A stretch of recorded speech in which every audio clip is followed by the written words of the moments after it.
ചേച്ചി നമ്മുടെ സംസ്ഥാന ഇതിന്റെ ഫിലിം അവാർഡ്സ് പ്രഖ്യാപിച്ചിട്ടുണ്ട്. ആണോ? ഇപ്പൊ കുറച്ചു നേരമല്ലോ. അറിഞ്ഞില്ലേ? 12 മണിക്ക്.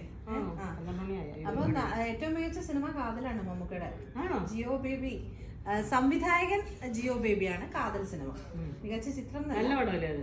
ഭയങ്കര നല്ല പടമാണ്. ചേച്ചി കണ്ടതല്ലേ? അടിപൊളി പടമാണ്. അടിപൊളി പടത്തെ പറ്റി പറയാനല്ലേ? നല്ലൊരു പടം. അല്ല പിന്നെ പടത്തെ കുറിച്ച് നല്ല വല്ലതും പറയുന്നത്. ചേച്ചി ഭയങ്കര കോമഡിയാണ്, ഒരു രക്ഷയില്ല.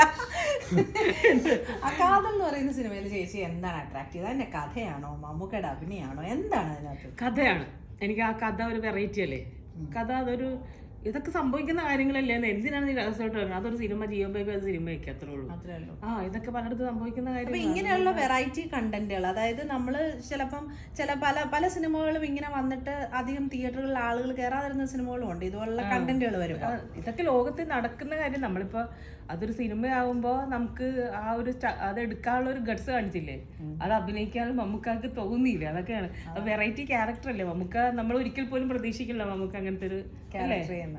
പക്ഷെ അത് വളരെ മനോഹരമായിട്ട് വളരെ നൈസായിട്ട് ചെയ്തു എന്നുള്ളതാണ്. അപ്പൊ ജിയോ ബേബിക്ക് നമുക്ക് കൺഗ്രാറ്റ്സ് കൊടുത്താലോ?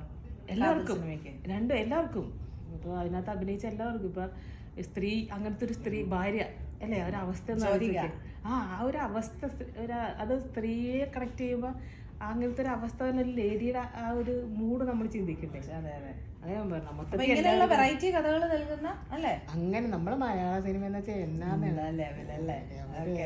അപ്പൊ ജിയോ ബേബി സാറിന് നമ്മള് ജിയോ സാർ അതെ ഒരു രക്ഷയില്ല, പൊളിച്ച് കൺഗ്രാറ്റ്സ്.